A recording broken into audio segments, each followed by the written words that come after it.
চাঁদপুরের কচুয়ায় শিলাস্থল গ্রামে সম্পত্তির জের ধরে সৌদি প্রবাসী জসিমউদ্দিনকে মারধর করেছে তার ভাই সালাউদ্দিন গংরা।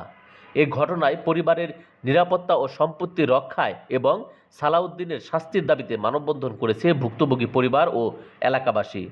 শিলাস্থান গ্রামের অধিবাসী মৃত আব্দুল কাদেরের ছেলে সালাউদ্দিন ক্ষমতার প্রভাব খাটিয়ে তারই ভাই সৌদি প্রবাসী জসিমউদ্দিনকে বেধড়ক মারধর ও কুপিয়ে রক্তাক্ত জখম করেছে।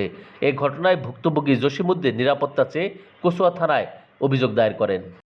বাড়িতে এসে আমার সন্তানের স্ত্রী তারা মারধর করে অত্যাচার করছে। তারপরে আমার এই জায়গা সম্পদ আমি কিনার সম্পদ তারা আমার দখল দিতে চায় না, দখল করে খাইতেছে না। তারা পুরো সম্পত্তি এগ্রিমেন্ট দিয়ে রাখছে। আর আমি এই সম্পত্তির মধ্যে যাওয়ার পরে আমার সন্তানের দল দিচ্ছে আগের তো সন্ত্রাস আওয়ামী লীগ করে আঙ্গরে সালাউদ্দিন আওয়ামী লীগ করে আরেকজন কামনা লাগিয়েছে, জসিমের বউ মেরে লাগছে।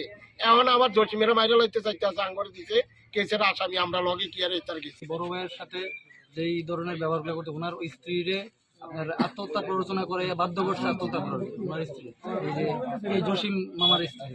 এখন আবার উনি দেশে প্রায় 25 বছর উনি বাইরে, উনি দেশে আসছে। এখন ওনার জায়গা জমিন বেদখলবাদ করার জন্য চেষ্টা করতেছে। তারপরে ওনারে দেশীয় অস্ত্র শস্ত্র নিয়ে ওনার উপরে মিথ্যা অভিযোগে ওনার উপরে আক্রমণ করতে চাচ্ছে।